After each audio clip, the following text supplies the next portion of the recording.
Hola, bienvenidos nuevamente a su canal Conociendo su Biblia. Soy Big León.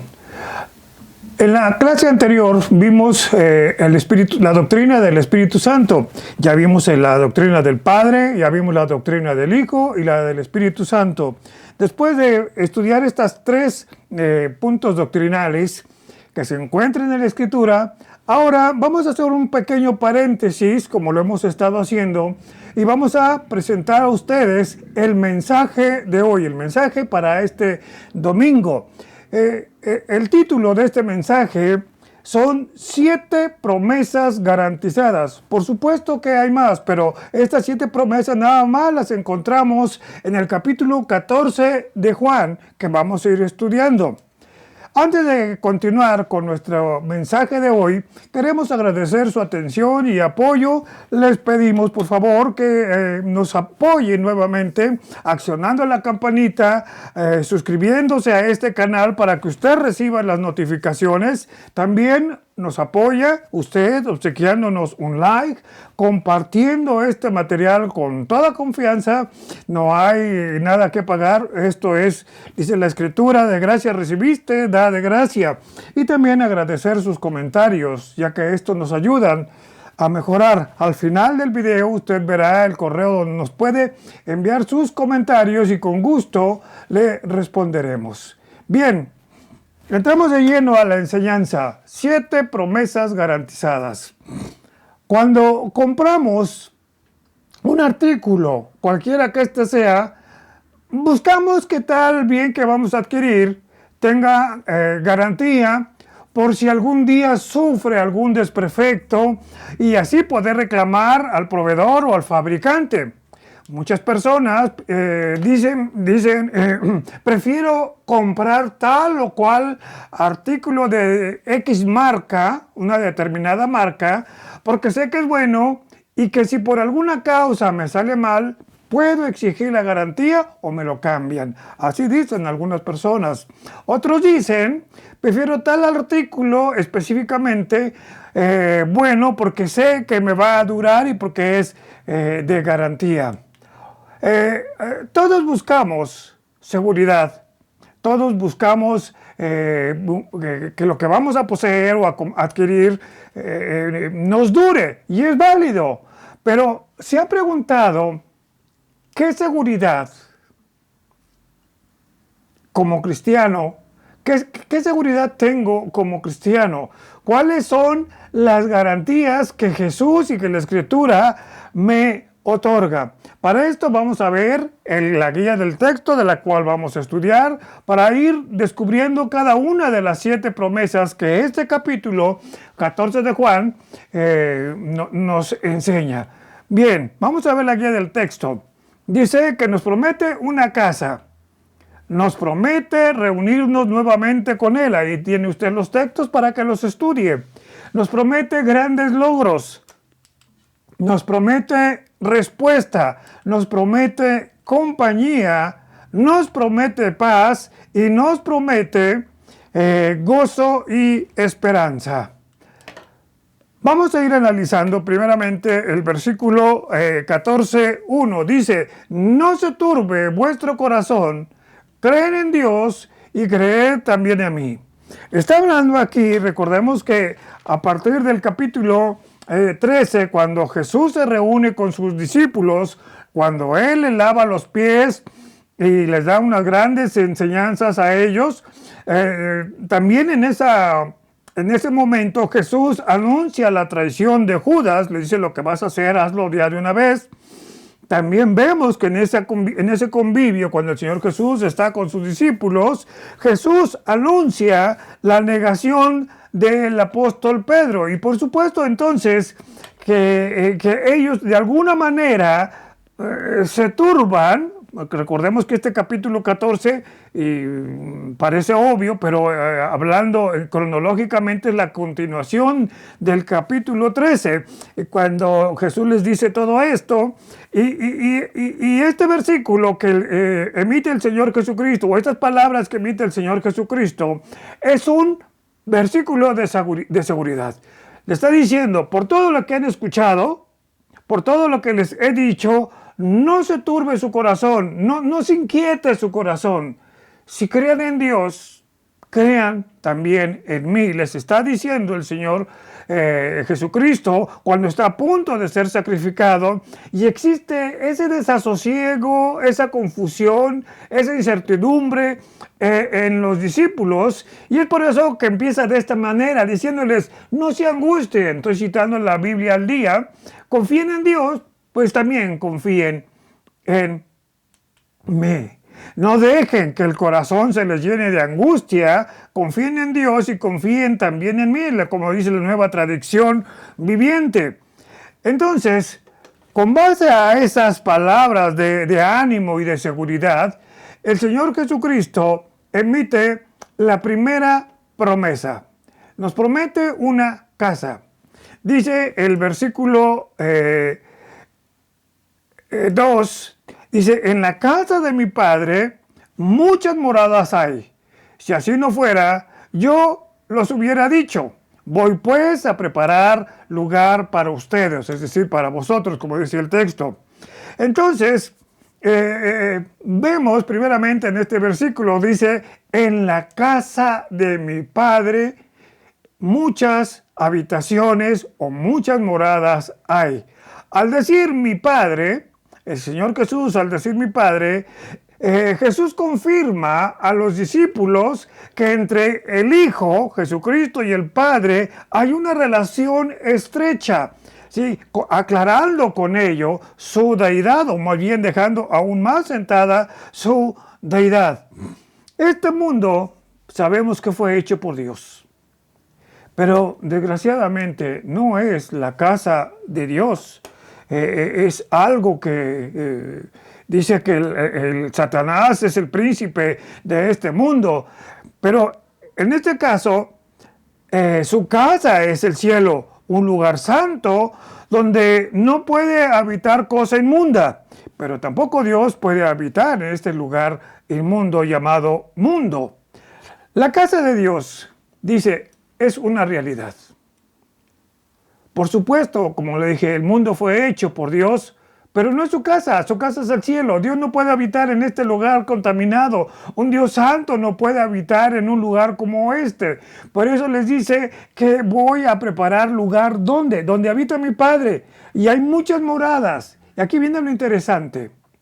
La palabra morada, del griego monaie, indica un lugar donde vivir, indica un lugar de residencia estable, indica una habitación o un espacio para vivir cómodamente.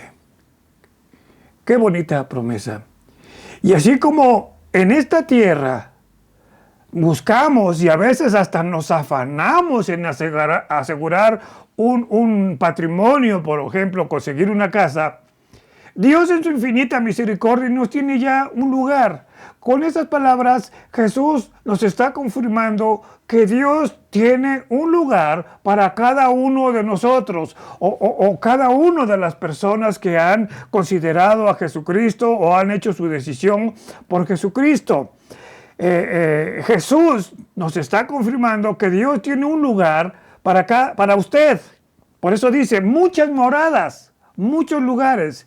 Pero también notemos que es necesario que Él fuera, es decir, ascendiera, y de esta manera personal preparar un lugar para cada uno de los que le aceptan. Me impresiona este versículo porque Él personalmente está diciendo: voy a subir, tengo que prepararles un lugar, y este es el lugar que Él nos ha prometido.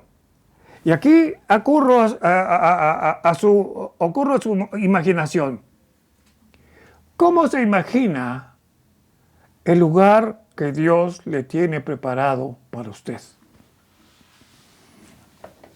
Nuestra mente chiquita no alcanza a comprender cómo será esa habitación. Sabemos por lo que nos dice Apocalipsis 20 en adelante que son calles de oro. Pero más ya no sabemos. Por eso le acudo a su imaginación. ¿Cómo se imagina ese lugar que Dios le tiene preparado? Sin embargo, Suena lindo el saber que tenemos ya una habitación. Yo no sé cómo será, pero debemos pensar y agradecer que ese regalo tan grande que se inicia con la muerte, resurrección y ascensión del Señor Jesucristo, eso que Él fue a preparar, Dios lo tiene para usted. Una morada que costó un alto precio. Segunda promesa que vemos en Juan 14:3. Nos promete reunirnos nuevamente. Por eso nos dice, y si me fuere y les preparara el lugar, es decir, si yo ascendiera, ella está hablando de su ascensión y de alguna manera velada está hablando de su resurrección. Por eso les dice, y si me fuere y les preparara el lugar, vendré otra vez, los tomaré a mí mismo para que donde yo estoy, ustedes también estén.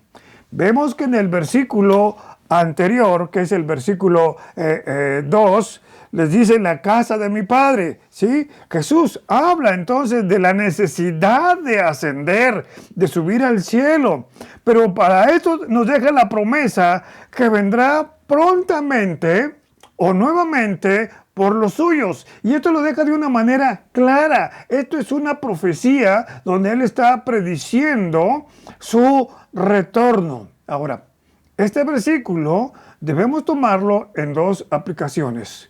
Primeramente, cuando el creyente muere en este mundo, inmediatamente pasa a la presencia de Dios. Por lo que podemos decir que el creyente duerme aquí y despierta en la presencia de Dios. Y de esto tenemos varios ejemplos en la Escritura. Por ejemplo, en el libro de Hechos, capítulo 7, 60, cuando nos narra la muerte de Esteban, dice el versículo que Esteban durmió. Por ejemplo, el ladrón en la cruz, aquel ladrón que le dice, acuérdate de mí cuando vengas en tu reino, en Lucas 23, 43, le está prometiendo ahí que estaría en el reino. Entonces vemos en la Escritura que tan pronto Jesús muere, o que esta persona murieron, están en la presencia de Dios. Dice el texto de Primera de los Corintios 15:6, dice, después apareció a más de 500 hermanos, después de resurrecto el Señor Jesucristo, 500 hermanos a los vez, de los cuales muchos viven aún y aún otros ya duermen. Qué interesante, el cristiano duerme. Duerme aquí y despierta ya. El apóstol Pablo lo dice de una manera concluyente, en primera los Tesalonicenses capítulo 4, 14, dice, porque si creemos que Jesús murió y resucitó, así también traerá Dios con Jesús a los que durmieron en Él, es decir, los que murieron en la esperanza de que verían al Mesías, o en el caso de nosotros, en la esperanza de que estaremos en su presencia y que pronto seremos transformados. Jesús mismo lo dijo en Juan 11:11, que los que mueren en Él duermen. Estoy hablando del texto de Lázaro. Bien, ahora debemos diferenciar este punto. Si alguien de Cristo ha muerto, ¿cómo es que Jesús vendrá por tal persona? Recordemos que este hecho se consumará cuando Jesús venga por los suyos en lo que conocemos como el rapto, cuando Jesús venga en las nubes por el cuerpo de los suyos. Recordemos que la persona cuando muere en Cristo, su espíritu y su alma están en la presencia de Dios, pero su cuerpo aquí queda en la tierra esperando ser redimido su cuerpo, transformado su cuerpo.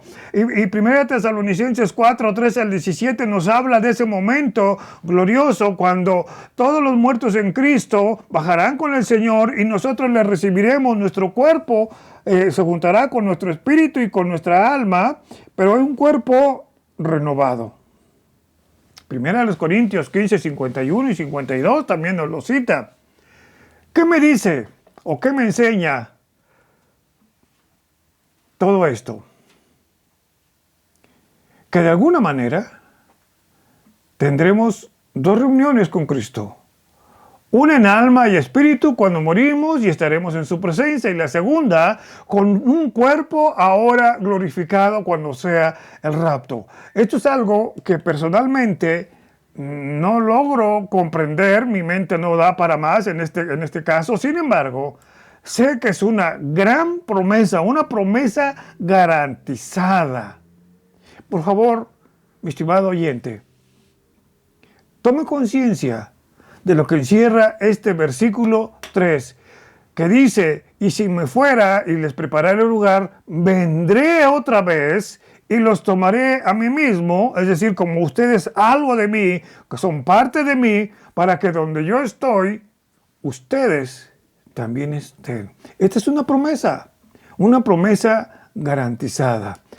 Tenemos la tercera promesa, grandes logros, y lo encontramos en Juan 14, 12, que nos dice, de cierto les digo, el que en mí cree, las obras que yo hago, él las hará también, y aún mayores hará, porque yo voy al Padre.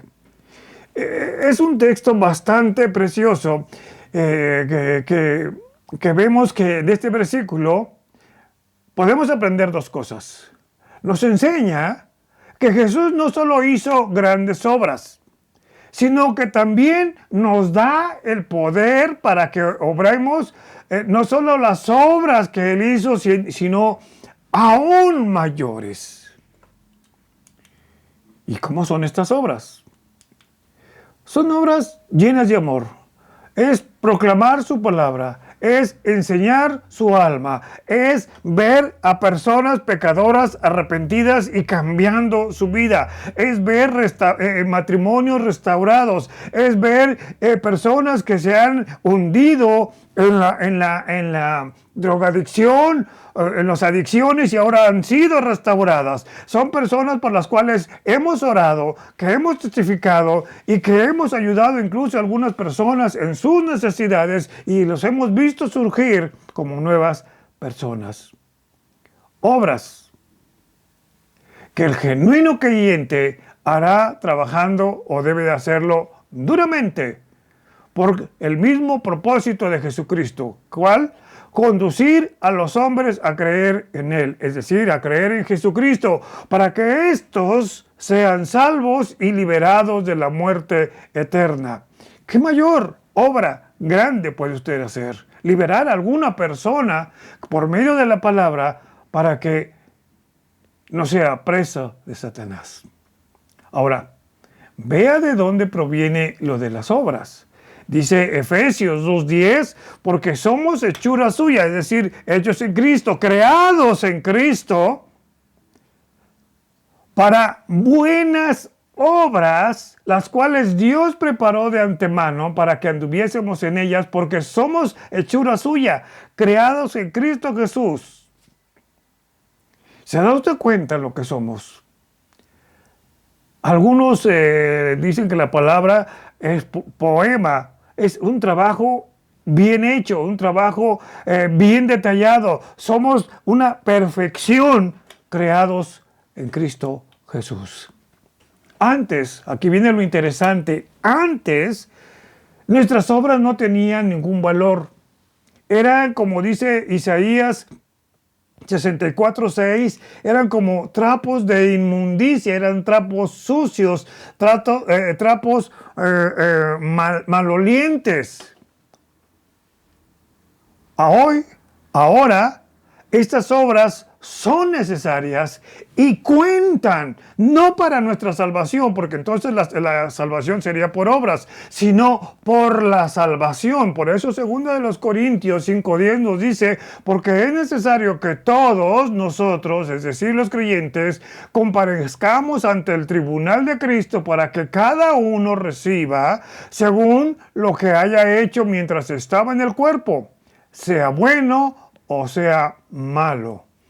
El creyente verdadero hará obras aún mayores a través de Jesús, porque desde el cielo Él, es decir, nuestro Señor Jesucristo, por medio de su Santo Espíritu, faculta al creyente para hacer estas obras. ¿Por qué? Porque Jesucristo está con el Padre. Ese es el sentido de Mateo 28, 19 al 20. Por eso dice, pero recibiréis poder, es decir, la capacidad de hacer estas obras cuando haya venido el Espíritu Santo. Ahora, el creyente, a partir de que tiene el Espíritu Santo, por haber recibido a Jesucristo, él está facultado para hacer buenas obras. Y aquí te hago la pregunta, mi querido oyente. ¿Cuáles son tus logros? ¿Logros? Son obras consumadas. Y para esto te pido que reflexiones en lo siguiente. Los creyentes somos instrumentos que Dios usa para llevar a cabo su obra. Por eso debemos ser o procurar ser instrumentos limpios. Santiago 2 nos dice que sin fe no hay obras y las obras sin fe no tienen. La cuarta promesa la vemos en Juan 14:13. Dios nos promete respuesta. Dice el versículo, y todo lo que pidan a mi Padre en mi nombre, es decir, en el nombre de Jesús, lo haré para que el Padre sea glorificado en el Hijo. Este versículo es una tremenda declaración, y perdóneme o permíteme la expresión fenomenal, y que tiene mucho que ver con el versículo anterior, con el versículo 12. De cierto os digo que el que cree mis palabras, las obras que yo hago, él las hará. Pero tenemos que pedir esas obras. Tenemos que pedir para poder obrar lo que Dios quiere que hagamos. Y si queremos que Dios actúe en nuestra vida, debemos orar. ¿Y cómo vamos a pedir? Pues por la oración. Pero a través de su Hijo Jesucristo. Por eso está diciendo, lo que pidieres a mi Padre en mi nombre, es decir, en el nombre de Jesús, Él lo va a hacer.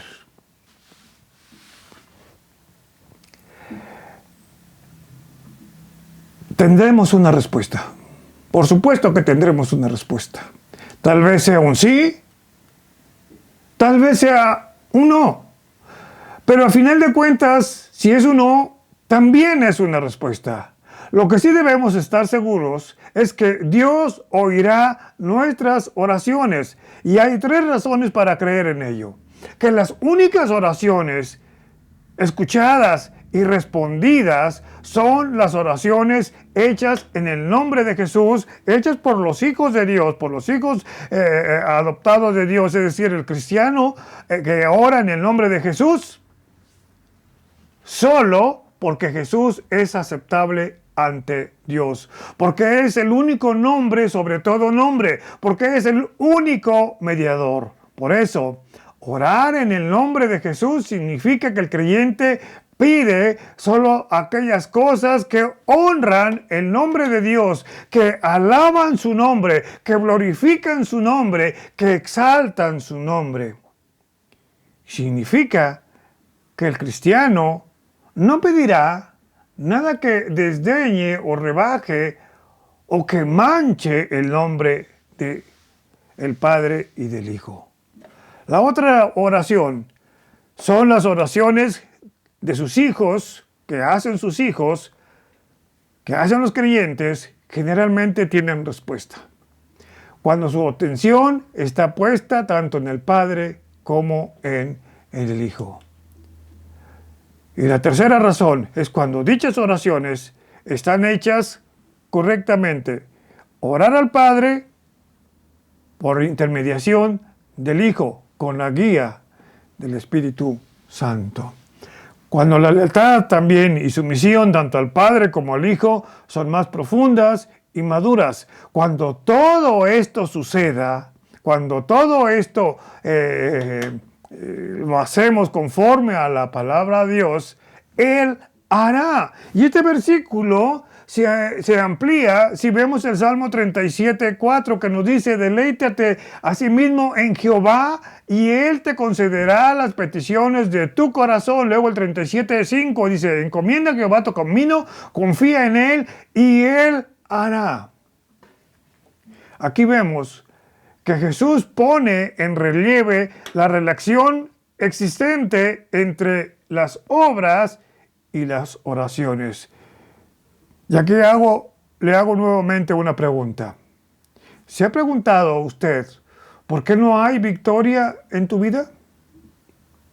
Santiago 4:3 nos da la respuesta, que nos dice: pedid y no recibís, porque pedís mal, para gastar en vuestros deleites. Es decir, estás pidiendo por motivaciones incorrectas. La quinta promesa la vemos en Juan 14:16, donde Jesús nos garantiza compañía por siempre, es decir, que no nos dejará solos. Por eso nos dice en el 14:16: y yo rogaré al Padre, y Él, es decir, el Padre, dará otro consolador, otro abogado, otro intercesor, para que esté con ustedes aquí en la tierra para siempre. Por favor, este texto es muy importante.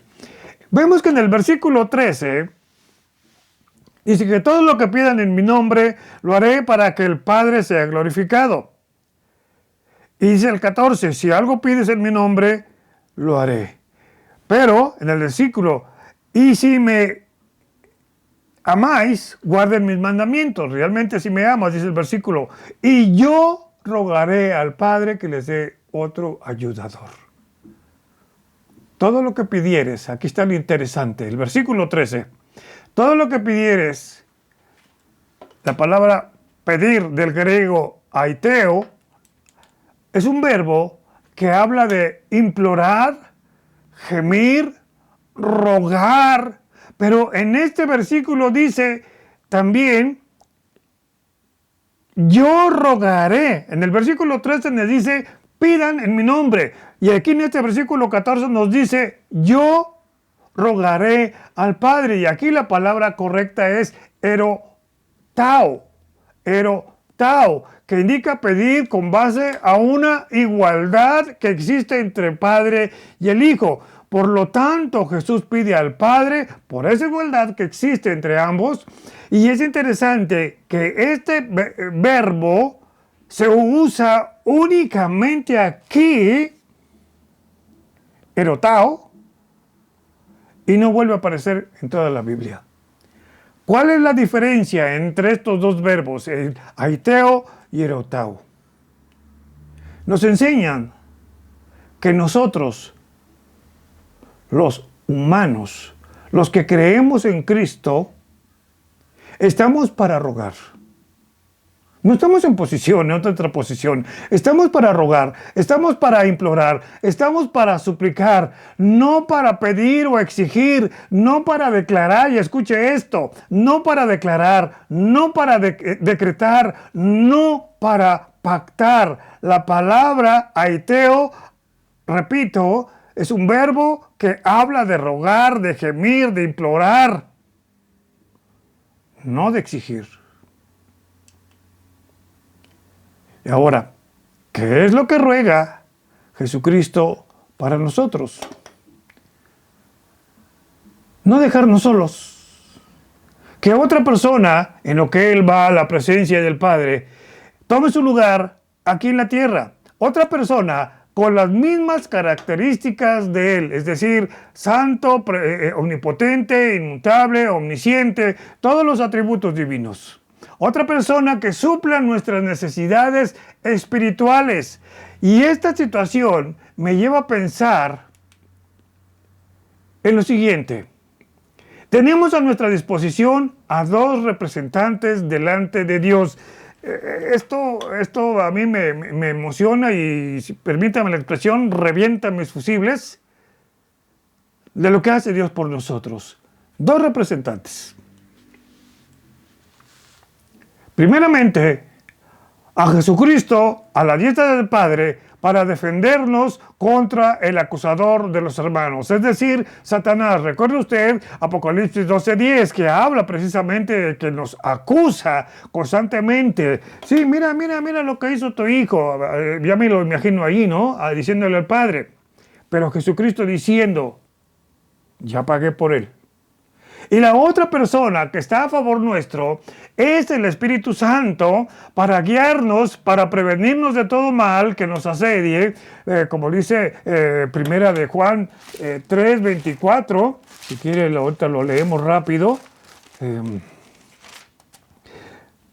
Que dice, y el que guarda sus mandamientos permanece en Dios y Dios en él, y esto lo sabemos, que él permanece en nosotros por el Espíritu Santo que nos ha dado. Qué interesante. El Espíritu Santo nos ayuda a interceder en nuestra debilidad. Intercede por nosotros en lo que pedimos. Me encanta el texto de Romanos 8:26, que dice claramente, de igual manera, el Espíritu Santo, nos ayuda en nuestra debilidad. Y hace la pregunta afirmativa el apóstol Pablo, ¿por qué hemos de pedir como conviene? O sea, ¿estás seguro de estar orando como conviene, como Dios lo ha dicho? No lo sé. No lo sabemos. Pero el Espíritu Santo, aquí está lo interesante, pero el Espíritu Santo intercede por nosotros con gemidos indecibles. Permíteme la ilustración y comparativa de esto. El Espíritu Santo es como ese transponder o decodificador de las señales que se reciben y que se envían, y la persona que lo recibe ya las sirve, ya las sigue, ya las tiene decodificadas.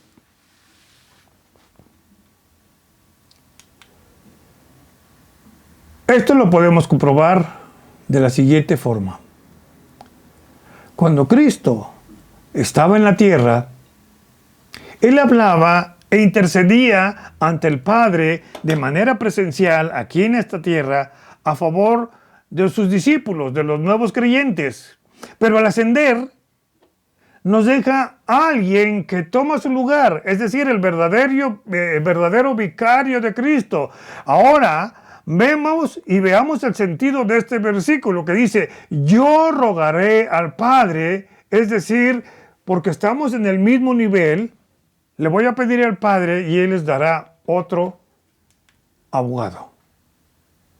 Paráclitos. Ahora vemos que tiene sentido este versículo. Esto quiere decir que el mismo Padre, en su gran amor al mundo o a la humanidad, nos dio a su amado Hijo.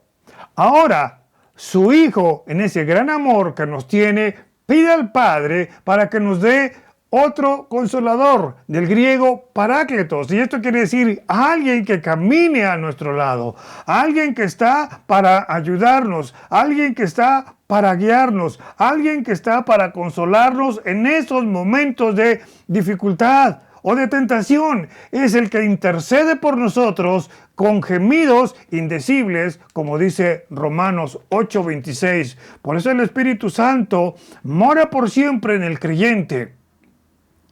Efesios 1:13 nos dice, fuiste sellados con el Espíritu de la promesa. Y aquí me impacta el texto de Lucas 11:13, dice, pues si vosotros siendo malos saben dar buenas dádivas a vuestros hijos, ¿cuánto más vuestro Padre Celestial dará el Espíritu Santo a los que se los pidan?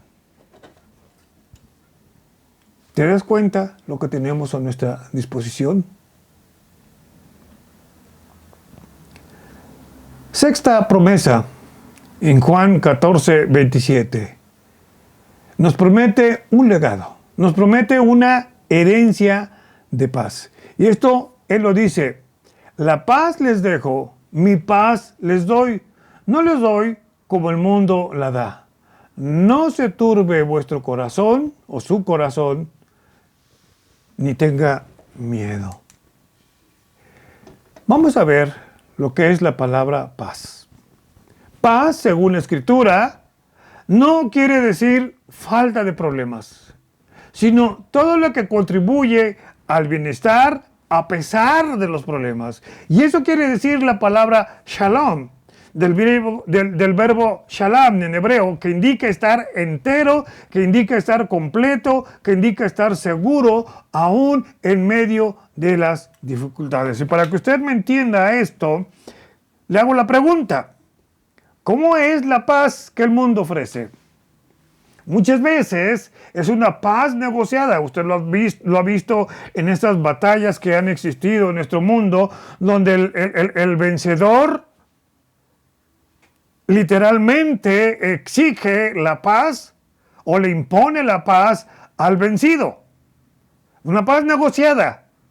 Otras veces una paz impuesta por las armas. Una paz que a veces esos tratados de paz están suspendidos con alfileres, que en cualquier momento se pierde esa paz. Y en algunas personas es la evasión o escaparse de la realidad. Por eso Jesús mismo nos lo dice: les dejo la paz, les doy mi paz, pero no les doy la paz como la dan los que son del mundo. No se angustien, ni tengan miedo. Estoy citando la versión Dios habla hoy. Y la versión de la Biblia al día dice: les voy a dejar un regalo. Paz en el alma. La paz que doy no es frágil como la paz que el mundo ofrece. Por eso, nunca estén afligidos ni temerosos. Es importante, es bien importante este texto. A este momento, a estas alturas de la vida de Jesucristo, Jesús está próximo a ser entregado. Recordemos el capítulo 13 que le dice a Judas: lo que vas a hacer de una vez, hazlo. Jesús entonces está a punto de ser entregado. Y es ahí cuando Él deja su legado. En la cruz, entrega su espíritu al Padre. Cuando muere Jesús, su cuerpo es entregado a José de Arimatea. En el proceso del juicio romano, sus vestiduras fueron entregadas a los romanos. Usted lo puede ver en Juan 19:23 y en adelante. Cuando estaba en la cruz, Jesús entregó a Juan a su madre María. La primera promesa de estar en el paraíso, Jesús la entregó a un ladrón. Pero aquí viene lo interesante, el legado.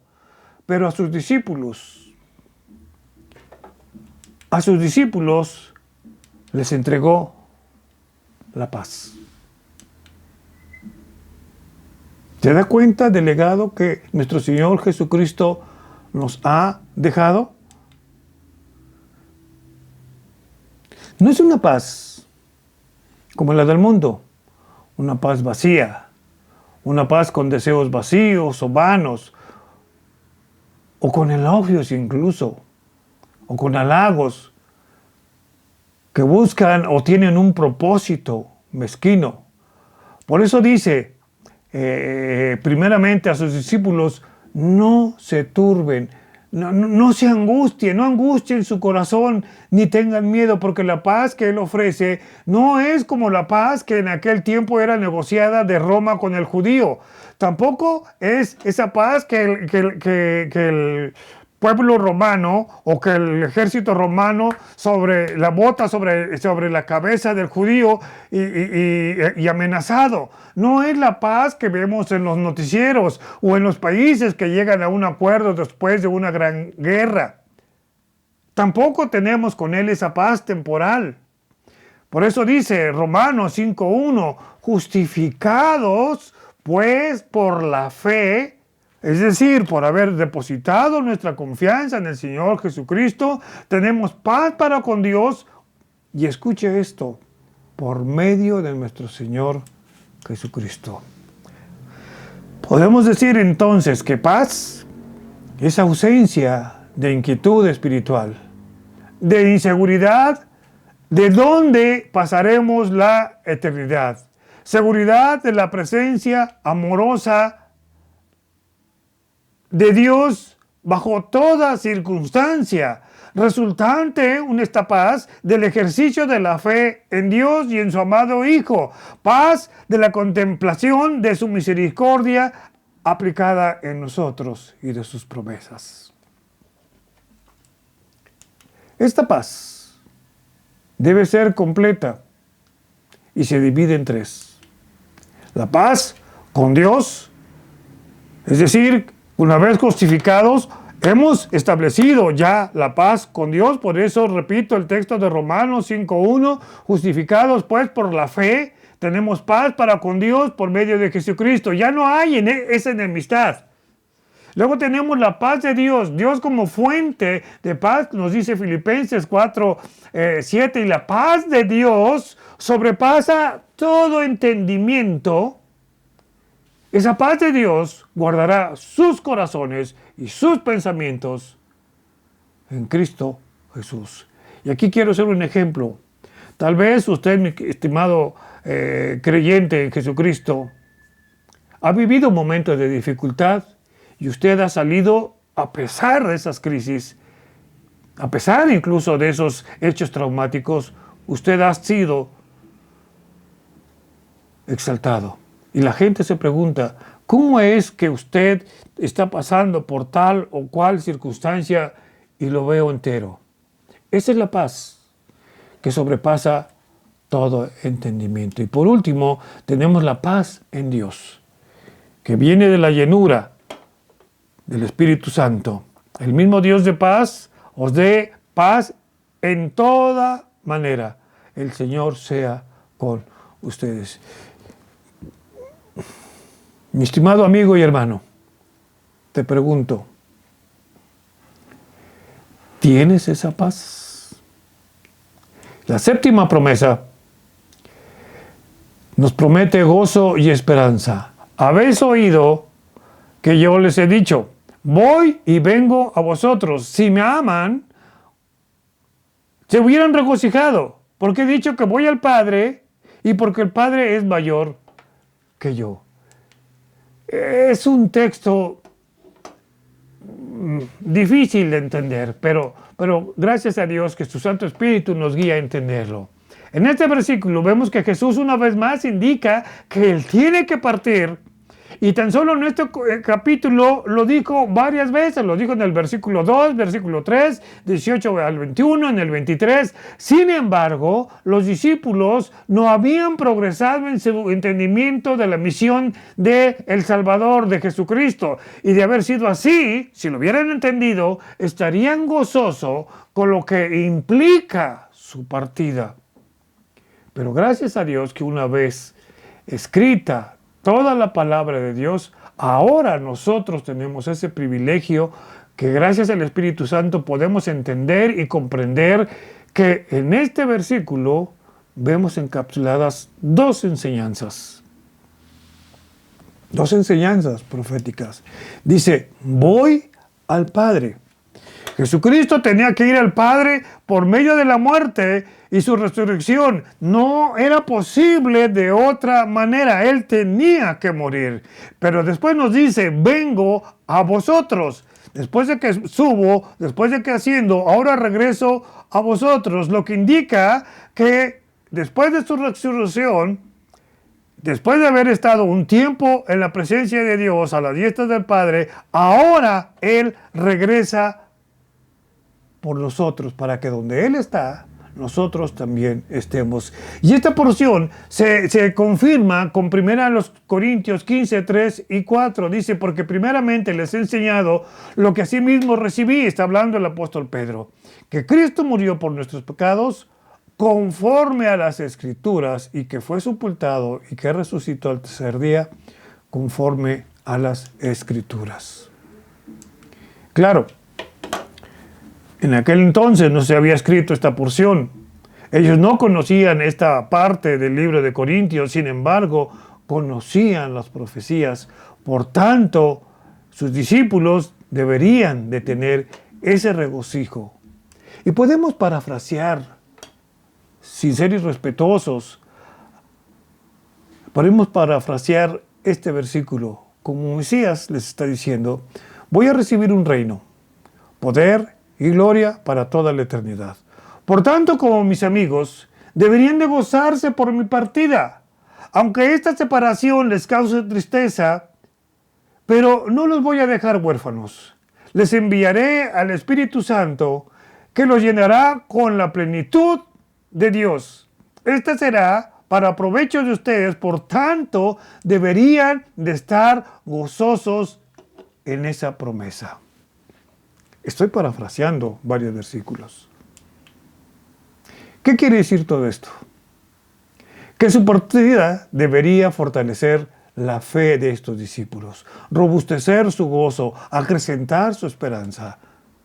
Nosotros los cristianos no escapamos a ese decaimiento como lo vemos aquí en sus discípulos. Sin embargo, debemos tener gozo y esperanza, tener esa confianza que encienda nuestro corazón, porque no está sustentado con base a cosas terrenas, sino basado en las promesas garantizadas del Señor Jesucristo.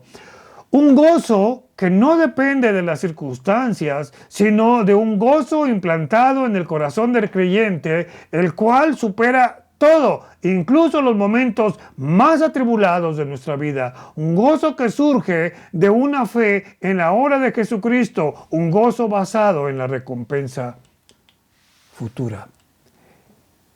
Pero este gozo tiene varias aristas.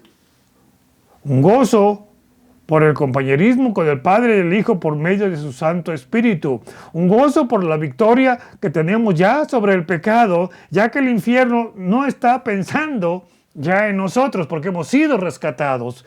Un gozo por sus mandamientos y revelaciones o iluminación y conocer sus promesas, porque obedecer también nos trae gozo, porque la salvación nos trae gozo, porque la esperanza nos trae gozo. Estas son las promesas que Jesús dejó para cada uno de los que hemos depositado nuestra confianza en su nombre para salvación. Y para todo aquel también que quiera apropiarse de ellas. Pero solo o solamente se pueden obtener por medio de la fe. Son 7 promesas. De muchas que hay en la Escritura, 7 promesas en este capítulo, tal vez haya más, pero al menos yo encontré 7 promesas en este capítulo, y que si tan solo creyéramos estas 7 promesas y practicáramos las aquí descritas, nuestra vida se tornaría en una vida llena de triunfos. Debemos, como dice el texto anterior, pedir, rogar, suplicar, como lo dice correctamente este capítulo, rogar a Dios por estar plenos en el conocimiento de estas promesas. Jesucristo mismo prometió que tengamos o que debemos tener seguridad de lo que Él dice, porque esto es cierto. Y tal vez, y esto lo confirma también el apóstol Pablo en Romanos 8:32, que nos dice que el que no escatimó ni a su propio Hijo, es decir, si Dios no escatimó a su propio Hijo, sino que lo entregó por nosotros, ¿cómo no nos dará también con Él todas las cosas? Esto es increíble, mi querido amigo y hermano. Vamos a meditar en esto. Son 7 promesas, de las muchas que hay en esta escritura, 7 promesas nada más en este capítulo.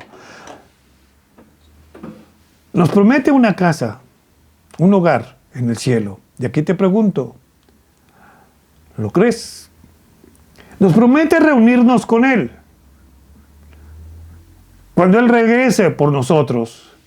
¿Crees en su segunda venida?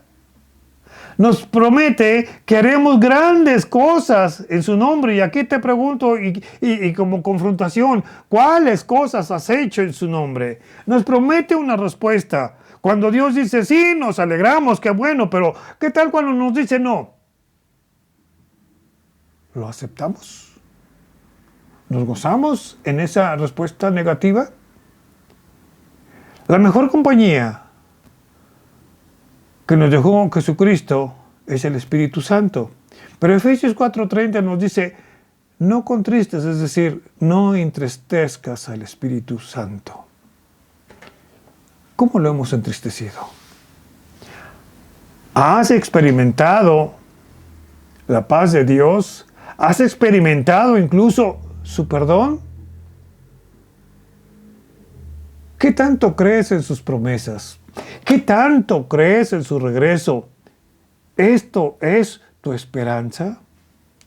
Y finalmente, ¿tienes paz y confianza? Medita en estos 8 puntos. Aquí los tienes ahí en la imagen. Estúdialos, medítalos, cópialos.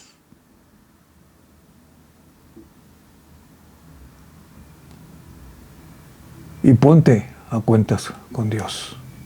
Una vez más, mi estimado oyente, querido amigo y hermano, gracias por su atención. Déjenos sus comentarios al correo electrónico que aparece aquí en la imagen. Y recuerda, la tierra tiene que ser llena del conocimiento de su gloria, como las aguas cubren el mar. Y para que esto suceda, comparte este material. Dios te bendiga y nos vemos en la siguiente lección.